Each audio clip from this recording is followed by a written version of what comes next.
Hey guys, Tim Huber here. Figured I would do a little review of our BF Goodrich KM3s. We've been running them from Oaxaca, Mexico down to the tip of South America, and now we're up in northern Argentina again. So I figured it was due time to give you guys a review on them. We've done over 50,000 miles on this set of BF Goodrich KM3s.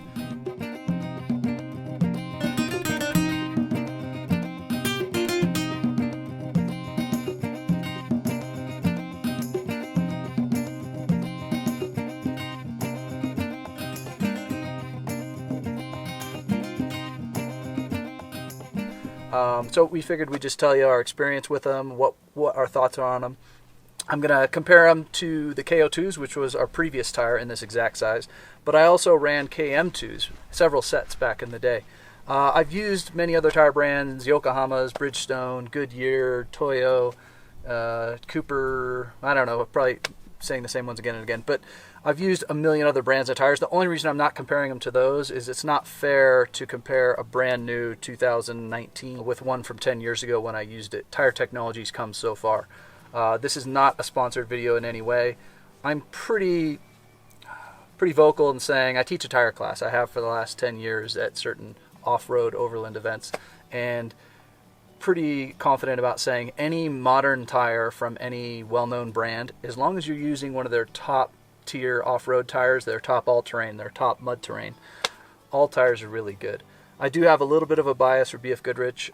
Back in the late 90s, we got into building race cars and racing in Baja and in Sonora, Mexico, Arizona, Nevada, all that. And, you know, at times we were sponsored by BFG. The race car was anyways. I wasn't specifically. But so I do have a bit of a bias for it when you're pulling into a pit stop in midnight and you're in last place and a bunch of guys come out and service and fuel up the car and treat you like you're, you know, fighting for second place or something like that. You do get a little bit of a bias, but there you go. That's my only bias. This is not sponsored in any way, and we don't get a discount or any money on BF Goodrich tires. These tires we bought in Oaxaca because our KO2s were getting a little bit low on tread, and I knew in Central America it would be tough to find a good set of tires in this size. In other tire sizes, I'm sure you wouldn't have as many issues, but since we're running 35s, pretty large tire for most of the world, it was going to be hard to find. Turns out with all the people we met and all the off-roaders we met, it wouldn't have been that hard with all of their contacts and hookups, but we went ahead and jumped on getting these KM3s. I normally prefer all-terrains, and this time we went for the mud-terrains because of all the mud we're going to go into. We're going to go deep into the Petén jungle trying to get to ruins that most people don't see, and I really didn't want our tires to be something that held us back. So let me pause for a second, though, and do the most important thing and open my Keelness. We've had a lot of these beers, but I still don't know how to say it.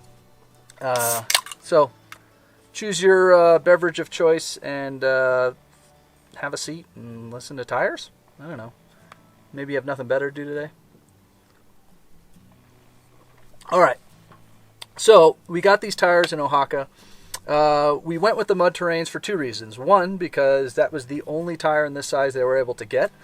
I was considering sticking with the KO2s because we were so happy with them. But I figured if there was ever a time to go for mud-terrains, and I generally always prefer all-terrains, they just work better in more situations for me. But if there was ever a time to get mud-terrains, it's when you're getting into Central American jungles.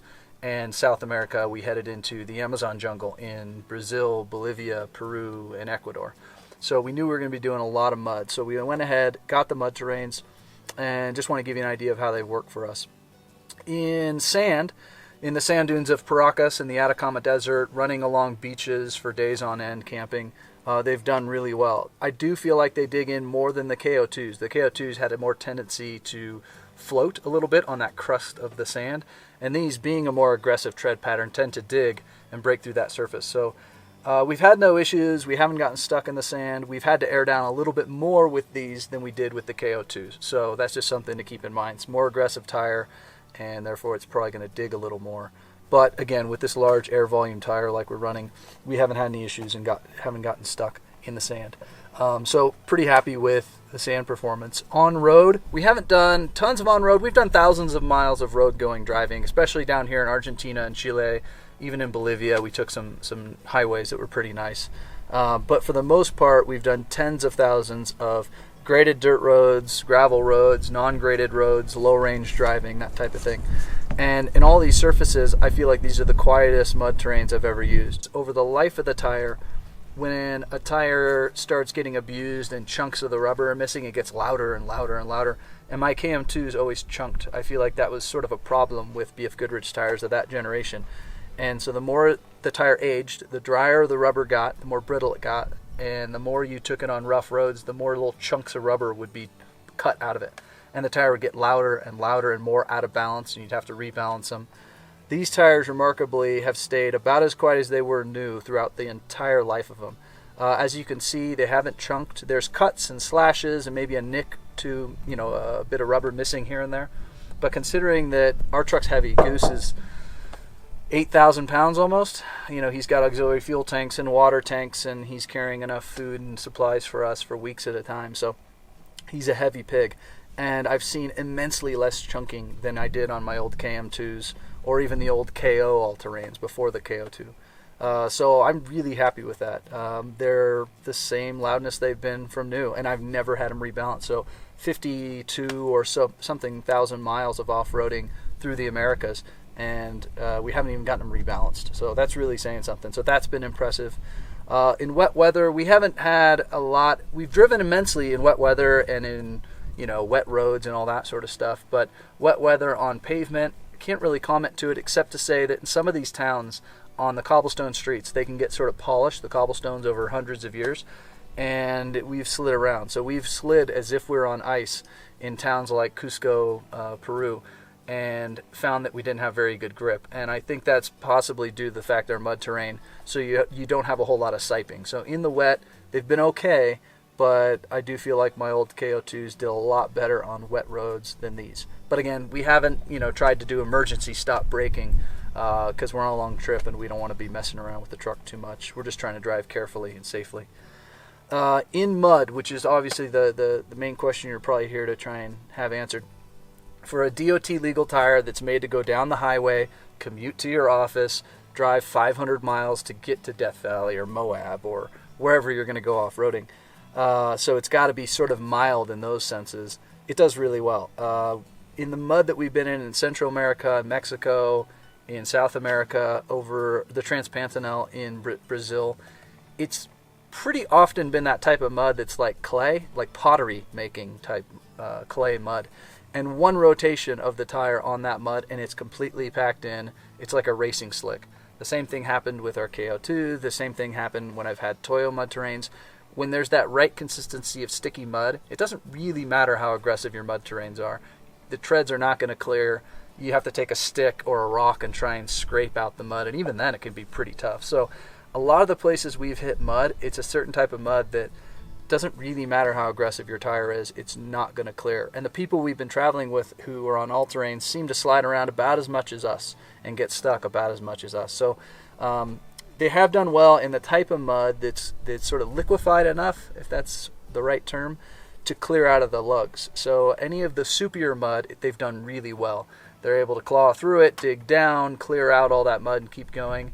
But I would say 80% of the time the mud we're in is the type that packs in the whole tire and it turns the whole thing into a racing slick. So it's done well. I'm glad we had the advantage, the slight advantage of at least a mud terrain over an all-terrain. But, in hindsight, I think most of our situations it wouldn't have mattered either way. So they've done well, but really, in my opinion, if you want a mud tire, it has to be so specifically created for mud, it's going to suck at everything else. So you want to get a super swamper tire or a bogger tire. It's going to do really well in the mud, and it's going to be horrible everywhere else. And so, to me, when you get into these compromised tires, I think I'm going to err on the side of the KO2 for an overall perspective. So that's kind of my outlook on these. As far as toughness, we've had no issues, but we never had any issues with KOs, KO2s, KM2s. My opinion, tire technology the last 10 or 15 years has been so much better than the previous 25 years before that. If you're getting flats, it might be you. It might be your line choices. It might be something else. It might be your truck's too heavy for the load range tire you're using. But in general, I feel like flats should be a pretty rare thing in the last 10 or 15 years. So to me, these tires I know are tougher if you go by their marketing materials, which I'm sure is true, compared to all previous BF Goodrich tires, not including, of course, their racing tires, not including Baja Terrains, Crawlers, KR2s, all those racing non-DOT tires. But I don't necessarily need it. I mean, it's tougher than the KO2, but then again, I wasn't getting flats with the KO2. I'm going to jinx myself now, but in the last decade, the only time I've gotten flats is from either while we're racing and doing Baja racing or something like that, which you're trying to push the limits of everything and trying to be a little bit reckless to win. But outside of a racing situation, the only flats we've gotten have been metal, nails, chunks of metal, things like that. So to me, I'm glad the tire is tougher than any previous BFG Mud-Terrain before it, but I don't necessarily need it. And with that toughness comes more weight, and so it's only a few pounds heavier than our KO2s, but I do feel like I can sense it. Now, it could all be in my head, so this is not scientific, but when you're accelerating and braking, it feels like it's tougher to get going and it's tougher to stop these spinning, and it's only a few pounds per tire. But remember, it's a few pounds at the outer circumference of your tire, so it's got more leverage, so to speak, on that axle that you're trying to get spinning. That's just something I think a lot of people don't take into account when they're buying tires. To give you an idea, I'll put on the screen here because I can't remember offhand, but like a KO2 is something like 12 or 13 pounds per tire less heavy than like a Toyo Mud-Terrain. And Toyo Mud-Terrains are a great tire, but when you factor in that weight, if you don't need the extra toughness, then why carry around all that extra weight? It's a bigger difference than going from alloys to steel wheels. And if you've ever done that, you probably can feel that difference in acceleration, braking, steering when you go to steel wheels. Well, the 13 or 14 pounds of tire is even further out from the center point of that axle, so it's going to be even more dramatic difference. So just something to keep in mind. I don't think the weight of a tire is even in my top 3 considerations when buying a tire, but it is there. It's one of those that I will consider if I'm looking at 2 tires that are really similar and the price is similar and I can't make up my mind. I'm going to go with the lighter weight tire of the 2. So that sort of summarizes our experience with these tires. They've been fantastic. One other point I want to mention is the life of these tires. Now, for me, a Mud-Terrain is a short-lived tire. The old radial Mud-Terrain BFGs, the KMs, the KM2s, I would kill those tires pretty quickly. When you're doing a lot of off-roading and you're cutting out chunks of that tread, they tend to last, for me, 18, 20,000 miles, and they're so mangled, I'm moving on to a fresh set. Now, that's when I was mapping trails for a living, full-time off-roading every day, 10 hours a day, but still, I didn't expect to get very many miles. Here we are on this trip, and we've spent most of our trip off-road, and they're over 50,000 miles. I'm completely in awe of that. I'm sure for a lot of people that's normal to get so many miles, but this is definitely the longest lasting Mud-Terrain I've ever used, and it's truly impressive. So something to keep in mind. As you can see, we still have a fair amount of tread life back on these. By the time we get back to the United States, I'm sure I'll be ready for another set.